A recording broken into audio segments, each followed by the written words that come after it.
In a world where every soundbite and flashy headline competes for attention, real strength is found in quiet conviction. On a primetime talk show, what starts as a relentless barrage of provocative questions transforms into a masterclass in composure. This is the story of how Pam Bondi, a woman known for her steely resolve and unwavering integrity, turned the tables on a hostile host, forcing an entire audience to rethink what true leadership looks like. The studio was set like a modern coliseum, with bold, dramatic lighting and a backdrop designed to emphasize every nuance of expression. Graham Leighton, the host of The Exchange, stood at the center of it all. Known for his impeccably tailored suits and a reputation for pushing his guests into uncomfortable corners, Graham's confidence filled the space. Tonight, he was determined to corner his guest, Pam Bondi, Florida's former Attorney General, a woman whose legal battles and principled stands had made her a household name. As the cameras began rolling, Graham's voice cut through the low hum of anticipation. "Good evening, and welcome to The Exchange," he announced, his tone smooth yet laced with an edge. "Tonight, we're here to talk about law, justice, and accountability. Pam Bondi, you've been at the center of controversy for years. Some say your decisions, though well-intentioned, have hurt more people than they helped. Tell me, do you really believe that your tenure upheld justice for all?" A ripple of murmurs passed through the studio audience, their eyes darting between the sharp features of Graham and the composed face of Pam Bondi. Seated opposite him at a sleek glass desk, Pam adjusted her blazer, her posture impeccable. Her expression was calm, a mixture of quiet determination and restrained empathy. Without missing a beat, she responded, "Graham, leadership isn't about easy answers or soundbites. Every decision I made was with the intent of upholding the law and protecting the rights of our citizens. It's easy to criticize from the sidelines, but real justice is built on the complexities of due process." Graham's smirk was quick to return, though his eyes betrayed a spark of irritation. "But Pam," he pressed, leaning in as if to close the distance between them, "many claim that your policies favored the wealthy and powerful while leaving everyday Americans behind. Do you ever consider that maybe your version of justice is out of touch with reality?" The tension in the room was palpable. The studio lights, casting sharp shadows across Graham's face and soft highlights on Pam's features, heightened the drama. Pam's eyes met his steadily. There was no flicker of defensiveness, only a measured calm. "I understand that perspective," she said, her voice even and clear. "However, every policy has its nuances. The outcomes are not always immediate or headline-grabbing, but the real impact is seen in the lives changed quietly over time. I stand by my record because I believe that true justice is patient, methodical, and yes, sometimes difficult to digest in soundbites." Graham leaned back, crossing one leg over the other as if settling in for a performance he was sure he would control. "Let's talk specifics," he said, flipping through a stack of papers as if they were ammunition. "During your tenure, there was a lawsuit involving a major corporation, a donor to your office. That lawsuit, as many have pointed out, seemed to vanish without a trace.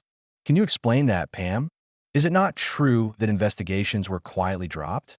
A hush fell over the studio as Pam's eyes momentarily betrayed a flash of recognition.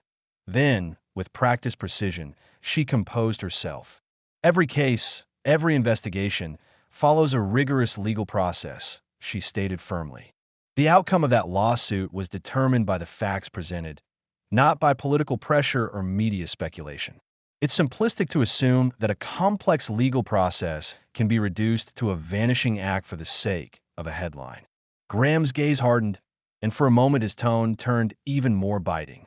"So you're telling us that, despite the appearance of impropriety, your decisions were always just? That the system was so flawless that even accusations of cover-ups are baseless?" Pam allowed a brief silence to linger, a silence heavy with meaning. "Graham, if I were to provide a one-word answer to every complex issue, we'd lose sight of what real leadership demands. I don't deny that there are challenges within our legal system, but my record reflects a commitment to fairness and due process. The system isn't perfect, none of us claim it is, but my actions were guided by an unwavering pursuit of justice. The audience shifted, some nodding in quiet agreement, others scribbling notes.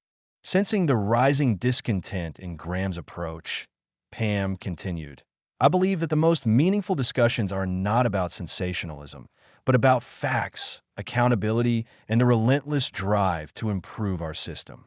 We're not here to exchange quick soundbites. We're here to engage in a conversation about the principles that govern our society. Graham, clearly struggling to maintain his aggressive tone, tried a new tactic. Pam, let's set politics aside for a moment and talk about character. You've built a reputation as a tough prosecutor and a formidable leader. But critics say that you only stand by your principles when it's convenient, when it doesn't affect your own status. How do you respond to the idea that you protect the interests of the elite rather than the common citizen? A murmur swept through the audience, a mix of shock and anticipation. Pam's gaze never wavered as she leaned forward, just slightly. Character, she began slowly, is not measured by the ease with which one could deliver a slogan. It's measured by the decisions we make under pressure, the compassion we extend to those in need, and the integrity with which we uphold our responsibilities. I have always strived to serve all Americans to the best of my ability. The reality of the legal process is messy, and while it may not always yield outcomes that satisfy every critic, it's based on facts, fairness, and the rule of law. Graham shifted in his seat, a hint of frustration flickering in his eyes. But what about the protests? There were those heated scenes outside a movie theater in Tampa where your policies were called into question. Some say that you simply walked away when confronted with real anger and desperation. Is that how a leader should behave? Pam's eyes softened for a fraction of a second as she recalled the incident. I remember that evening clearly, she said. I was there to observe, to understand the sentiments of the people. It wasn't a matter of walking away, but rather allowing the legal process to take its course without the interference of external pressures. Sometimes stepping back is the most powerful statement you can make. At that moment, the energy in the studio shifted. The room, which had been tightly wound with tension, now seemed to lean in, eager for resolution. Graham, his earlier smirk replaced by a more measured expression, attempted one final push. So, Pam, if you're so committed to the idea of transparency and truth, how do you justify what some perceive as silence? A refusal to engage with dissent head-on? Pam's response was calm, her voice a blend of firmness and gentle resolve. True transparency isn't about creating a spectacle, she said. It's about working diligently behind the scenes to ensure that justice is served, regardless of the noise in the media. I have always believed that actions speak louder than words. My commitment is reflected not in fleeting headlines, but in the enduring impact of the policies I champion and the lives they touch. A heavy silence followed, one that seemed to encapsulate the weight of her words. The cameras captured every subtle detail, Graham's fading bravado, the thoughtful expressions of the audience, and Pam's unwavering poise. Finally, Graham cleared his throat, his tone now subdued. Thank you, Pam. That is certainly a perspective worth considering. His voice lacked its earlier sharpness, as if the conversation had stripped away his usual veneer of control. As the red light signaled the end of the segment, Pam gathered her notes and offered Graham a polite nod. I appreciate the opportunity to discuss these issues, she said softly. I hope that, in the future, we can focus on meaningful dialogue rather than theatrical confrontation. With that, she turned and walked off the stage, leaving behind a room filled with a mixture of applause and reflective silence. After the show, social media erupted.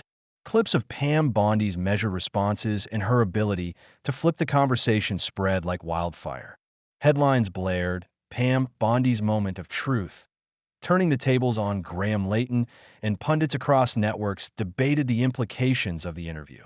While Graham struggled to regain control of his narrative in subsequent segments, Pam's performance became a symbol of authentic leadership, a reminder that true power lies in quiet strength, integrity, and the courage to stand by one's principles. In the days that followed, Nathan Kessler's transformation on that fateful flight was mirrored in the broader conversation sparked by the interview. Industry insiders noted a shift in tone among media commentators and even within Graham's own team. The aggressive, sensationalist approach was increasingly questioned, replaced by calls for a more nuanced discussion of accountability and justice. Pam Bondi continued her public engagements with the same calm dignity, and her interviews became touchstones for debates on leadership and transparency. Meanwhile, Graham Leighton, whose methods had come under intense scrutiny, was forced to reflect on whether his pursuit of controversy was truly serving the public interest or merely creating a cycle of conflict and spectacle. For Nathan Kessler, that flight, already a turning point in his personal journey, took on new meaning in light of the unfolding media narrative. His earlier arrogance, once a symbol of unyielding confidence, had given way to introspection and a quiet determination to change. He realized that true respect and influence were built not on aggressive posturing, but on the willingness to listen, learn, and grow from one's mistakes. As Tampa's runway neared and the plane began its descent, Nathan gazed out the window at the vast, blue sky, a canvas of endless possibility. In that reflective moment, he understood that real power is found not in the flash of a headline, but in the enduring strength of humility and the quiet pursuit of truth. If this story resonates with you, remember, sometimes the most profound transformations begin in the most unassuming moments. True strength is not measured by how loudly we proclaim our success, but by the quiet courage to confront our own flaws and embrace change. Pam Bondi's unforgettable stand and the ripple effects it ignited serve as a powerful reminder that authentic leadership is about integrity, empathy, and the relentless drive to do what is right, even when the whole world is watching.